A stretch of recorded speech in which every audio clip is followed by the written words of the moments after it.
yang kita lakukan sebagai orang-orang percaya, atau apa yang kita lakukan sebagai gereja untuk mengusahakan kesejahteraan bangsa ini. Bacaan kita Matius 22 ayat 15 sampai 27 memberikan kepada kita jawaban.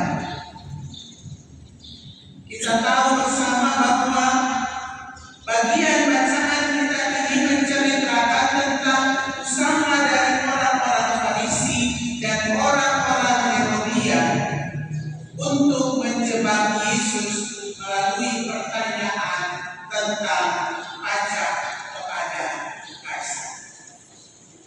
Pada waktu itu bangsa Yahudi hidup di bawah kekuasaan Romawi. Pertanyaan mereka dirancang agar apapun jawaban yang diberikan Yesus dapat dipakai untuk menyalahkan Yesus. Tetapi kita melihat dalam bacaan ini juga bahwa Yesus tidak terjebak dalam skenario yang mereka lakukan. Yesus mengetahui bahwa pertanyaan mereka bukanlah pertanyaan yang tulus, bukan pertanyaan yang lahir dari hati mereka, tetapi pertanyaan itu adalah pertanyaan jebakan bagi Yesus. Karena itu, Yesus meminta mereka untuk menunjukkan mata uang dinar dan bertanya tentang gambar siapa dan tulisan apa isi. Kemudian Yesus berkata kepada mereka, berikanlah kepada Kaisar apa yang wajib kamu berikan, dan berikanlah kepada Allah apa yang wajib kamu berikan kepada Allah. Bapak, Ibu, dan anak-anak yang dikasihi, dari jawaban Yesus ini sebetulnya Yesus mau mengajarkan tentang tanggung jawab sebagai warga negara, tetapi sekaligus juga tentang tanggung jawab kepada Allah. Bahwa tanggung jawab sebagai warga kerajaan Allah itu harus dinyatakan dalam tanggung jawab sebagai warga negara. Karena itu, Yesus sebetulnya menginginkan dari orang-orang Farisi, dari orang-orang Herodian, supaya mereka juga melakukan tanggung jawab mereka terhadap Raja Roma. Tetapi sekaligus juga mereka harus bertanggung jawab dan memahami bahwa apa yang mereka miliki itu adalah berasal dari Allah. Karena itu Yesus bilang, berilah kepada Kaisar apa yang Kaisar punya, dan berikanlah kepada Allah apa yang Allah punya. Sering sebagai warga masyarakat, sebagai warga gereja, di dalam panggilan-panggilan di tengah-tengah dunia ini, kita memulai panggilan kita. Kita melakukan panggilan kita di tengah-tengah dunia ini dengan berupaya untuk melakukan kebaikan, dengan mau melakukan keadilan, mau membuat supaya lingkungan ini terpelihara dengan baik, kehidupan kita berkenan di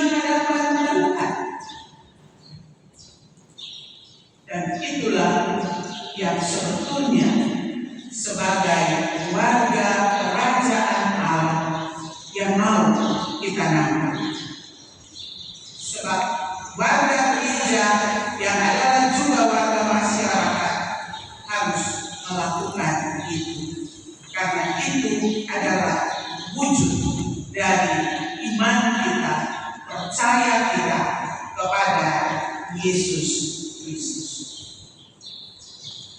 Tapi seringkali juga kita melihat kekurangan-kekurangan yang terjadi di tengah-tengah kehidupan berbangsa dan bernegara. Dan terkadang kita melihat juga banyak kelompok, banyak orang yang vokal untuk meneriakannya. Padahal kita pun juga harus sadar bahwa soal mengkritik, melihat kesalahan itu hal yang baik. Tetapi kita harus menyampaikannya dengan hal-hal yang baik pula.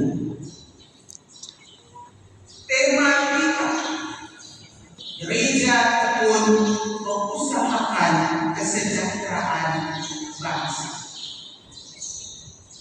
Tekun berarti tidak cepat menyerah. Tekun juga bisa berarti terus bekerja walaupun hasilnya belum nampak. Tekun juga berarti tetap berbuat baik walaupun banyak tantangan yang kita hadapi. Gereja diminta untuk tekun mengusahakan kesejahteraan bangsa. Gereja adalah orang-orang yang percaya, tetapi gereja juga adalah lembaga, bukan gedung. Dan karena itu orang-orang yang ada di dalamnya adalah orang-orang yang dituntut untuk tidak menyerah ketika berhadapan dengan berbagai tantangan di dalam dunia. Tidak menyerah ketika berhadapan dengan tanggung jawab untuk mengisi kemerdekaan itu sendiri. Kita harus tetap bekerja keras walaupun kita diperhadapkan dengan berbagai tantangan.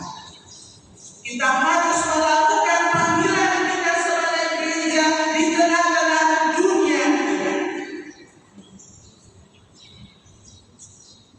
Apalagi dunia, negara ini yang penuh dengan bangsa yang beragam, agama yang beragam.